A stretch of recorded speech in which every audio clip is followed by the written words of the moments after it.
A story about the tragic lives of a poor black family set in Ohio in post.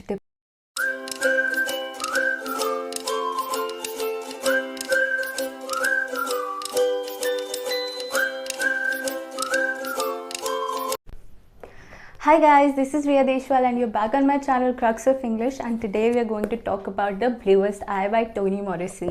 So this novel, it was actually published in 1970 and it is the debut novel of Toni Morrison.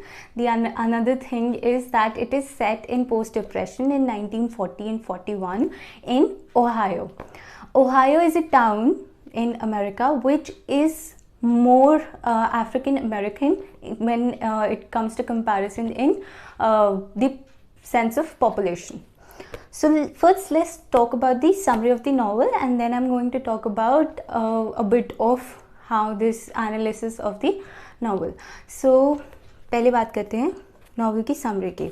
So first of all, you need to know is that this novel is structured in a way that there are 4 different seasons that are the 4 different parts of the novel. The novel starts with autumn and ends with summer. So it goes like autumn, then there is winter, then there's spring, and then there is summer.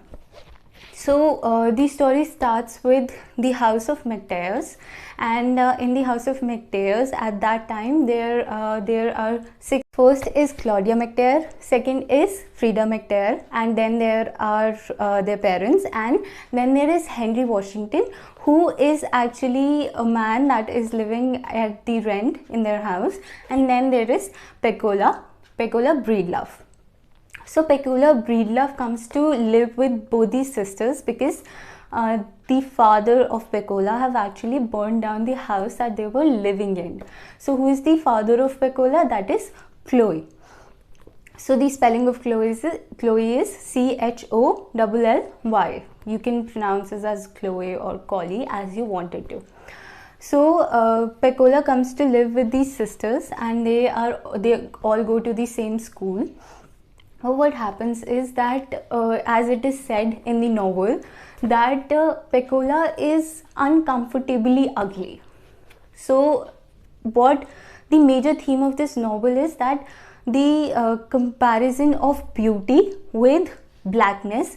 So what Pecola thinks is for herself, and the society around her is making her think that she is ugly. So what happens next is that Pecola is living with both these sisters, and they are like a trio now, and all of them eat together and sleep together and go to school together. After that, the most important thing in this period is that they are all watching Shirley Temple. So Frida and Pecola are both fond of Shirley Temple, and Shirley Temple is actually a child actress that was really famous in that time period. So she is pretty and she's white, and she is the beauty, the sense of beauty, or the you can say the ideal of beauty that was in that era, the whiteness of beauty. So both of them really admire Shirley Temple, and they both want to watch Shirley Temple, but actually Claudia declines, and she says that she doesn't love Shirley Temple, not because she is pretty, but because she actually has everyone around her praying for her. So what Pecola wanted was, after that, Pecola wanted to be pretty. So the prettiness of Pecola is actually equated to whiteness or the blue eyes in her mindset. उसके बाद क्या होता है story में, हम आगे चलते हैं. तो जो Pecola है वो वापस अपनी फैमिली के पास चली जाती है. She again starts living with her family, that is Chloe, Pauline and Sammy. Sammy is her brother and Pauline is her mother. So Pauline, वो सब साथ में रह रहे होते हैं.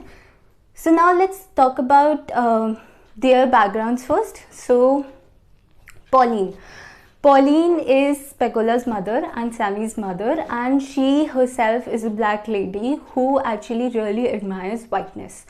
So what happens after that is when she is young, she's young, she has a big family and they all live together, but she is limp in one of her leg, so which makes her really want to actually take care of other people. Her all her want is to take care of other people. All she wants to do in life is to be a martyr. So she meets Chloe and she falls in love with him. So actually another thing that you need to remember is that Pauline used to go to a lot of movies, and especially the white heroines that she used to see, and she used to mimic their hairstyles and how they're dressed, because she thought that she would also be pretty. And in this whole scenario, she actually eats so much candy that she loses her teeth. Now she still sits in the movie theaters and she watches movies and try to mimic them. So Chloe and her, they start living together and they're married, but it starts to get violent, and she actually likes violence of Chloe because she thinks if she actually bears with his violence, she is trying to be a martyr. So she needs Chloe's violence and his drinking in order for herself to be valuable. So after that, they have two kids, Sammy first and then Pecola. So when Pecola is born, Pauline herself says that she looks like a person who has the eyes that would have a lot of brain, but she is ugly. She is really, really ugly. That's what her mother says when she is born, when she is a baby. After that, what happens is, the novel comes to the story of Chloe. So Chloe was a black boy, and he was left by his mother wrapped in a blanket when he was really small. So Auntie Jimmy, that is his mother's aunt, takes him in and raises him. After that, when he is about 8 or 9, he quits school and he starts working. After that, he asks his aunt where is his father. So his aunt says that he left him very early and she doesn't know where he is or even what his name is. But she takes a wild guess and says it's Samuel. So after his aunt dies, actually Chloe goes around to find his father, and his father actually abandons him again. After that, what happens is, when his aunt's funeral is going on, there is this girl that he really likes, and he takes her to a ground, and they are actually making love when two white men come and they start pointing out what he's doing, and he becomes really, really uncomfortable, and rather than actually starting to hate the white people, he starts hating women, which is actually visible in all his life, whether it's with Pauline or whether it's with Pecola. After that, of course, I've told you that Chloe burned down their house, but now they're all living together. They come back together. So Pecola is the protagonist, but the story is actually told with the point of view of Claudia as a young girl and as an adult. After that, what happens is, Pecola is there in the house, and one day what happens is that Chloe is really drunk and he comes back home and he sees her washing dishes.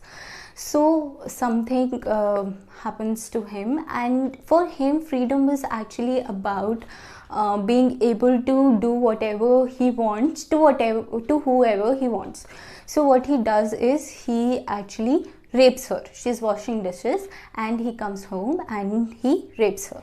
So when Pauline comes back home, she finds Pecola down on the ground and she is fainted. When she wakes her up, she asks her what happened.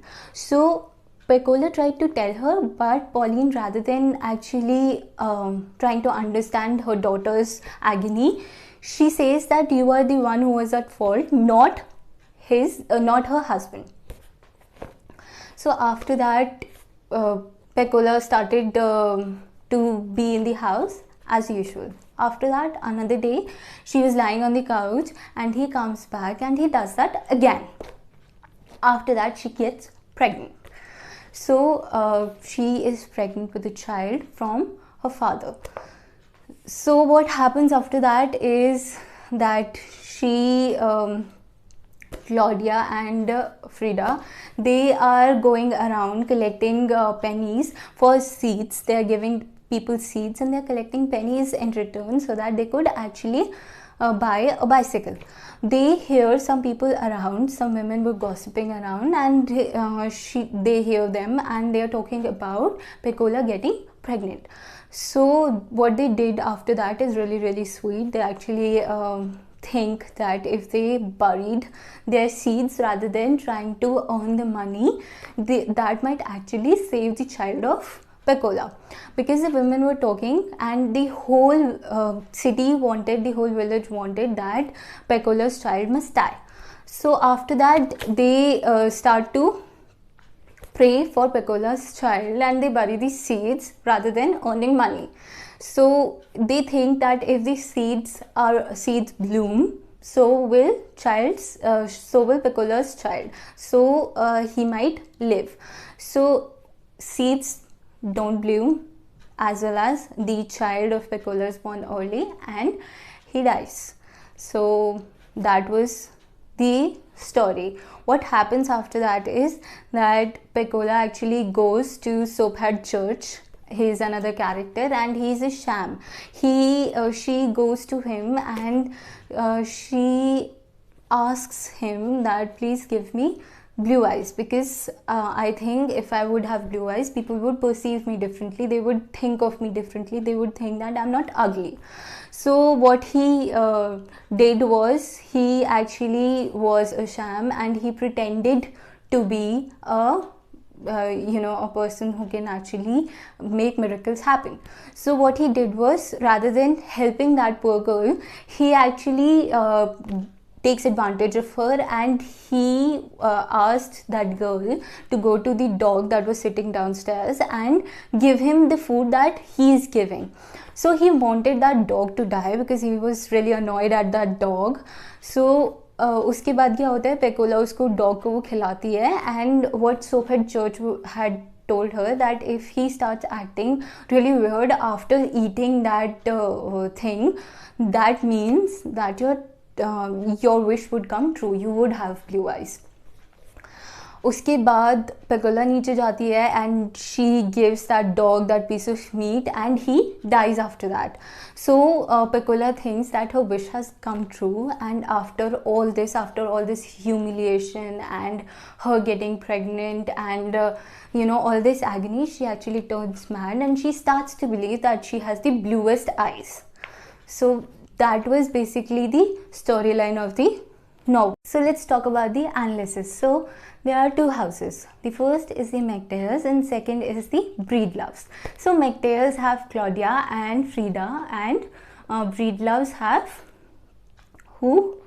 Pecola and Sammy.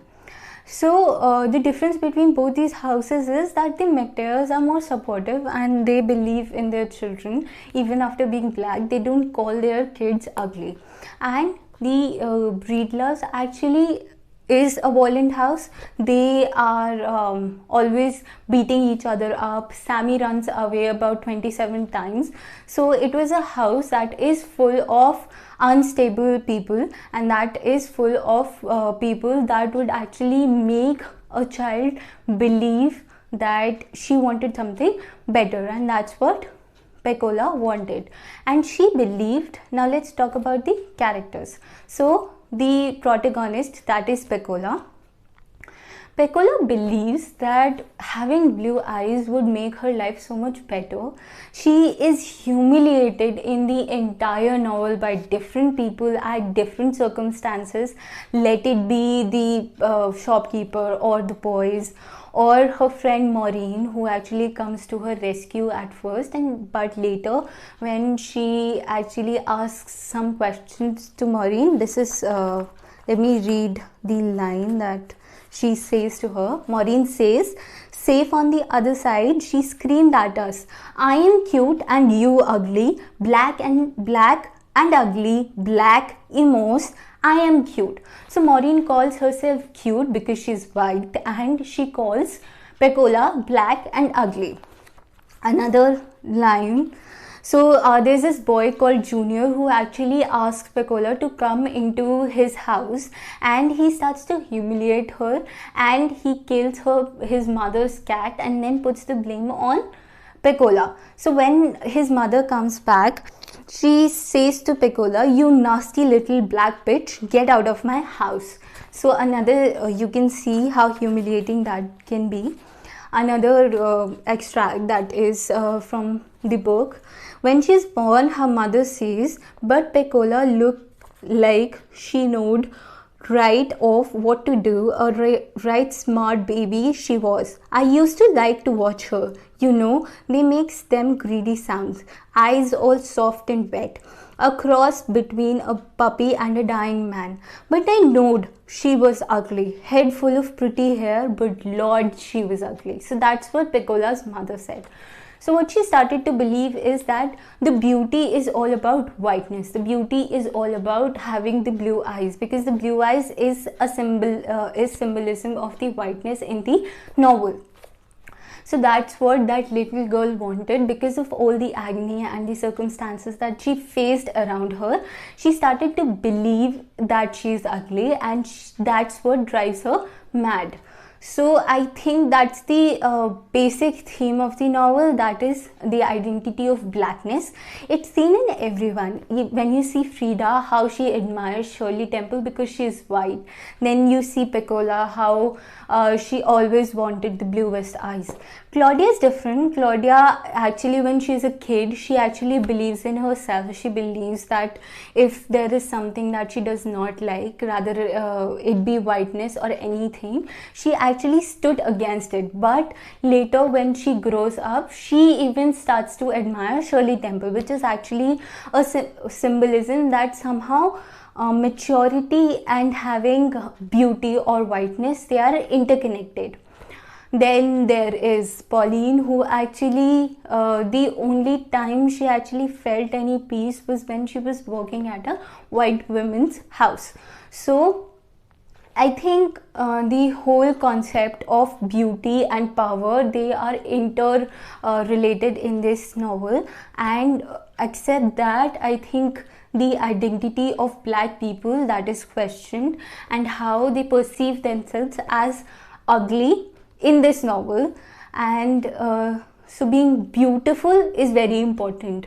Other than beauty, the power is somewhat related to the class. You can see that in the higher classes and the lower classes. So that was all about the novel. I hope you liked the video, and if you did, please press the thumbs up button and subscribe to my channel. Thank you for watching.